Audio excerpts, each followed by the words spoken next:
What's up, everyone? It's UA from the Strictly Broken YouTube channel, and I'm still on that clan selection volume 1 grind. We're getting all 12 up on the channel slowly, one at a time.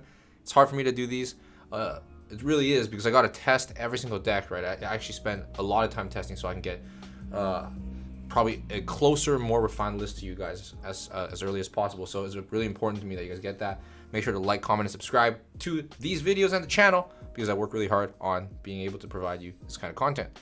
Today's Clan Selection Volume 1 deck profile is Chronojet Dragon. The Clan Selection gave us, Time Leaper Dragon. So it is direct support for Chronojet. So that's the profile for today.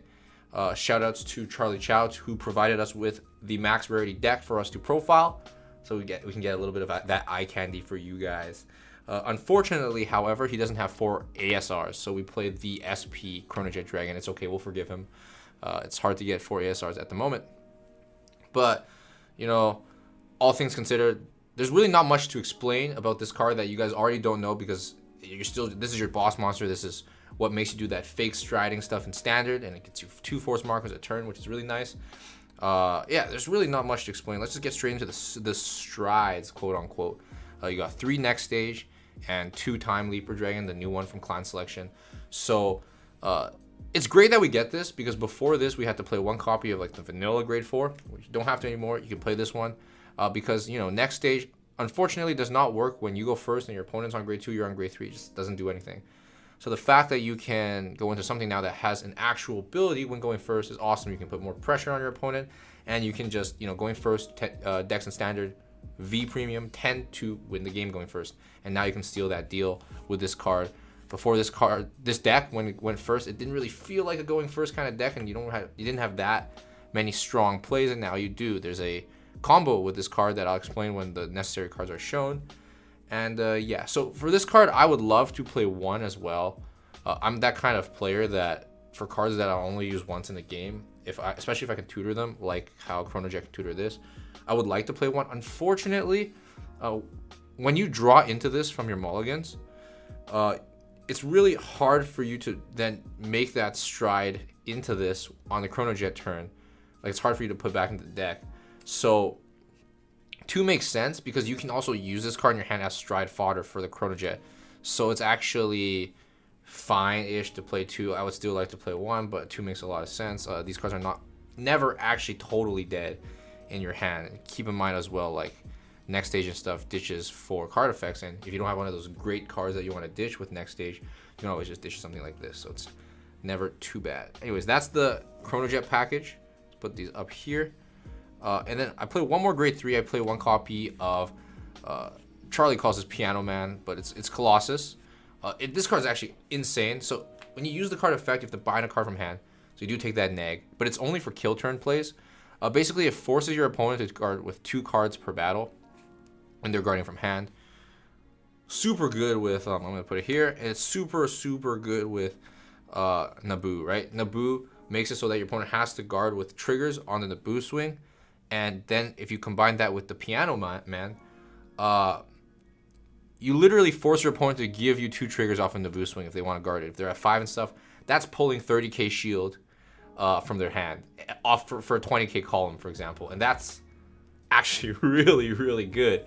So the fact that you have a grade 1 now from Clan Selection that can also tutor the Piano guy, so that play is actually quite consistent for the deck, makes running this card kind of as a 1 of worth it. And keep in mind, it's also a grade 3. This is pseudo striding decks. Any grade 3 is still a pitch target for your Chronojet. This card's absolutely crazy. Naboo is actually crazy as well, because it's a great card. You can actually make certain multi-attack combos in this deck. And Naboo, the fact that after it does its battle, it caches itself off the board, and you get a card back to your hand, and then you open up that column or slot to make a multi-attack play, means you get full value for all your cards, right? If you had to make a multi-attack play and you had to call over a grade 2 or something, then you're not really getting full value for all your cards that you're committing to the board. But Naboo, the fact that it clears itself off the board, means you get optimal value. Super good stuff. And that's it for that card. Next up, we play 3 copies of Urcab. Honestly, the problem with Urcab, so first of all, the positives of Urcab it is a grade 3 in hand. A lot of these cards are grade 3s in hand. Helps you stride and have stride consistency. A problem with Urcab, however, is like your columns on your field tend to be like Naboo's, Smoke Gears, which I'm showing next. In fact, I'm just going to show them now. So your columns are often Smoke Gears, Naboo's, and if there's not Smoke Gear or Naboo, yeah, you can have an Urcab there, but that's a problem, right? You have better units that you want in your front row rear guard columns, and because that's the case, you really have, like, when you want to shred something down ratio-wise, you ask yourself what you want to shred. You can actually call these out in the battle phase, and their effects can actually proc because they're on attack effects and stuff, but Urcab is a main phase only effect, so you only get to get Urcab value or use the Urcab effect in a very specific time slot in that turn, which is, you know, main phase of the turn. So I didn't really feel like I needed 4 Urcabs, but the other one's much better because you want to call them from deck when you, like, for example, leap or leap off the Time Leaper Dragon play. And yeah, so I think 3 Urcab is fine. These cards are definitely better. They also don't cost CB, right? Not that this deck has any CB problems, but this is Soul Blast and this is just free, or buying from drop or whatever, but basically way more free. And yeah, next, final grade 2, I play 1 copy of the new, that is not the grade 2, that is my bad. I play 1 copy of the grade 2 Zaid, or whatever you pronounce it. I'm going to straighten this a bit for you guys. This card sucks. It's horrible. I'm going to be honest. I think people who play more than 1, they're just making their deck worse. At this point, you guys already know I like playing these 1-ofs, especially when they can be tutored out. There's really no gain to playing more than 1. The specific play, there's only 1 play you use for this card, and it's when you go first and you ride Jet and you stride into the Time Leaper Dragon. When you Time Leap out your unit, if you go Zaid and then you had a Ribble in hand. So this play only works if you actually draw Ribble. Zaid can then call the Ribble here, and then you get basically 2 more swings. The reason why it only works with Ribble in hand is if you use Zaid's effect and you don't do the Ribble play, or the play with Ribble, you might as well have just called Smoke Gear, because you kind of just want that draw, right? You want that +1. If you're not pitching Ribble, you don't actually go +1, you only go 1 for 1 with Zaid. But if you do have Ribble, conveniently, this is just stronger than calling Smoke Gear off of Time Leaper Dragon. So, and because Time Leaper Dragon literally tutors this from deck, why do you even need 1? Literally 1 turn in the game where this card is needed, and that's going first when you have Ribble in hand and you stride Time Leaper Dragon. So, Zaid as a 1-off makes total sense. If it goes to damage or something, or ends up in your hand, you just go Smoke Gear and it's perfectly fine. Definitely 1 of this is correct. I don't think playing more of it lends to any kind of consistency. Next up, since I already explained it, it's the Ribble. Ribble is so freaking good as a card. When you're pitching it off next stage, you can create extra multi-attacks. You can create up to 2 more multi-attacks with the Ribbles. And, because you're stacking forces in this deck, the fact that it's 13 is not even a concern. You literally just plus. Not plus, but you literally just do more multi-attacks. Like, imagine you have, like, a force here and a force here. You go into, 23 if you stack more. So your final grade 3 turn, you might have even 2 here, 1 here. These cards are still hitting, basically. And, yeah, these cards are really, really good.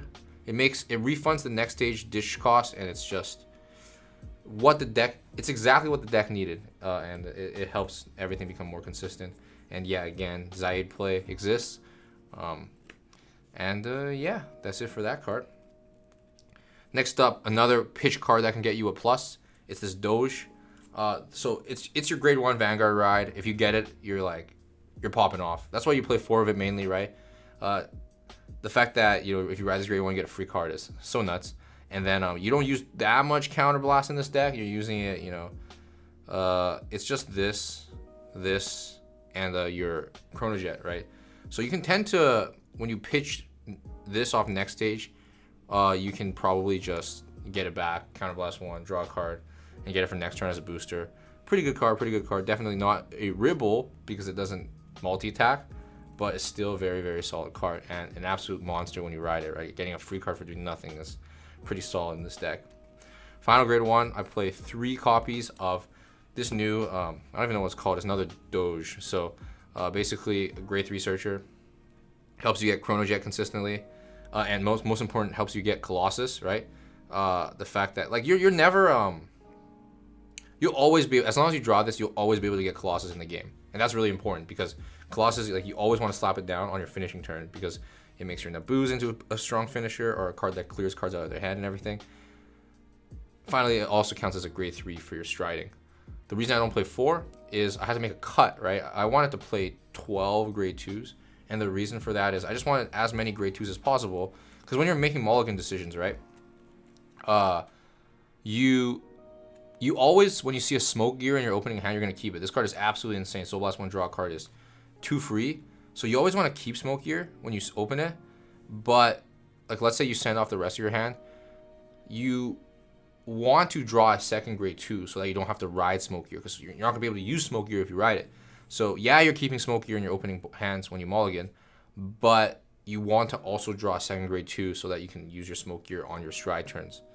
So I had to cut a grade 1 because I wanted to play a little bit more grade 2s so that I can use my smoke gears as a rear guard more often. And honestly, grade 1s in this deck are like pretty like whatever, you know, they come out for free anyways, and the Doge can come out when you pitch it. So as long as you draw a grade 1 to ride, you're pretty good to go throughout the game. Don't really need more. 11 is perfectly fine, and I think this is the ratio that I've been enjoying. Yeah, you don't have 4 of these, so a little less consistent of like maybe finding your Colossus or getting your Chronojet opener, but you're mulliganing what, 4 cards, 3 cards to see better cards in your opening hand, and you just have to see 1 of 7 cards. The chances are high, is what I'm trying to say.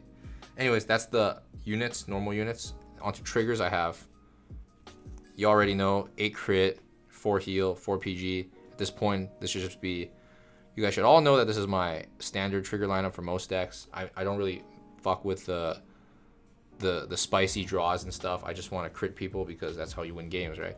Like 2 draws and stuff, not necessary. This deck actually gets a lot of pluses between Smoke Gear, Naboo being a plus if you call it off like trans-dimensional, is it called Time Leaper basically, and yeah, this deck does get pluses, so it doesn't really need extra draws. And yeah, Ribbles as well. And then 1 copy of the starter, obviously SP because it's cute. That's the deck list. Hopefully I went through some basic combos that, like, the finisher combo turn is actually pretty simple. It's not that complicated. The main combo that gets in that's a little bit more complicated is the Time Leaper into Zaid play. Finisher turn is pretty much self-explanatory. You just want to have as many Ribbles as possible because Ribbles help you do more attacks, right? 2 Ribbles means you get to do 2 more swings, and that's enough to usually seal the game. Anyways, that's it for the deck list. Make sure to like, comment, and subscribe to the channel. Let me know in the comments if you have any questions or if you think there should be changes to the deck list, and we can have a discussion about that. Anyways, it's UA signing off.